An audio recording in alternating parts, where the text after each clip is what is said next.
Good morning. Today we will be looking at the events of Tuesday of Holy Week. Tuesday was a very busy day for Jesus and his disciples before what would be a much quieter day on Wednesday. Let's begin looking at the events of Tuesday by reading Mark chapter 11 and verses 20 through 24. Mark chapter 11 verses 20 through 24. Now in the morning, as they passed by, they saw the fig tree dried up from the roots. And Peter, remembering, said to him, Rabbi, look, the fig tree which you cursed has withered away. So Jesus answered and said to him, Have faith in God.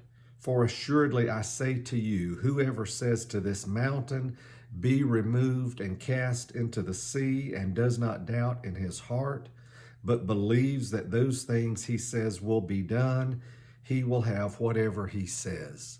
Therefore I say to you, whatever things you ask when you pray, believe that you receive them, and you will have them.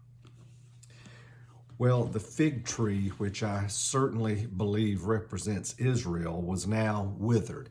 It was dried up from the roots. And the disciple Peter reminds Jesus that this fig tree that Jesus cursed on Monday has now withered away. And so this is just a symbol of Israel. Israel had failed in their mission to bear fruit for God, and now they would face God's judgment. They had rejected the Messiah, and so the Romans would eventually destroy both their temple and their city in 70 AD. Next, in Mark's gospel, we see Jesus as having his authority questioned by the religious leaders. Let's read Mark chapter 11 and verses 27 through 33. Mark 11, 27 through 33.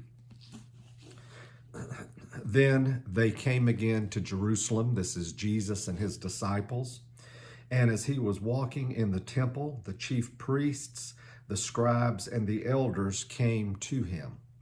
And they said to him, By what authority are you doing these things?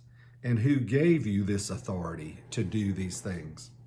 But Jesus answered and said to them, I also will ask you one question, then answer me.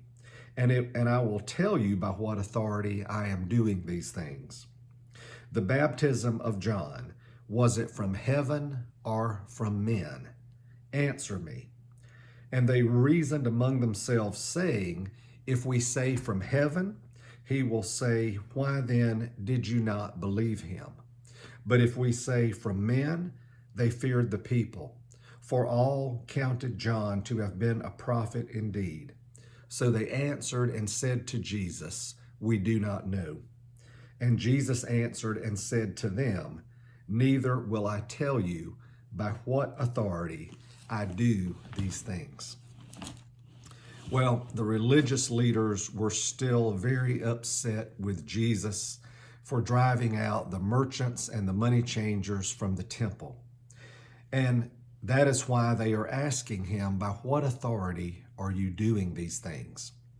It was very bold for Jesus to enter the temple and to drive out those merchants who were essentially making a profit in God's house of prayer. Remember, these religious leaders were plotting Jesus' death, and so they would ask him these type of questions, hoping to have him to answer in a way that would further their agenda. These religious leaders were asking Jesus about the nature and the source of his authority. They asked this in all likelihood because Jesus had not yet openly declared that he was the Messiah, the Savior of the world. So Jesus then says to the religious leaders, I also will ask you one question, then answer me, and I will tell you by what authority I do these things. The baptism of John, was it from heaven or from men? Answer me. When Jesus asked them to answer the question regarding John the Baptist, he was not avoiding their question. If John was really from God, then John was right about Jesus, and Jesus was indeed the Messiah. If what John said was true, then Jesus also himself had all authority. What Jesus was doing here was exposing the insincere nature of these religious leaders who were plotting to kill him. And their answer to Jesus was, "We do not know." This was certainly not a truthful reply, and it only proved that these men were not truth seekers. They cared more about saving face and looking good in front of men than they did about seeking and finding truth. And Jesus exposes them for who they really are. After this encounter with the religious leaders, we are told that from that point on, Jesus began to speak to them in parables. And finally, Luke's gospel in Luke chapter 21 and verses 37 and 38 tells us, "And in the daytime, Jesus was teaching in the temple, but at night he went out and stayed on the mountain called Olivet. Then early in the morning, all the people came to him in the temple to hear him." Jesus certainly did not go into hiding. He taught openly in the temple each day. And Luke's gospel tells us that many people came to hear him teach. Jesus was teaching in the temple, which was a very public place, where those who were plotting his death were also gathered. This concludes the events of Tuesday of Holy Week. May God bless you today and every day of this Holy Week.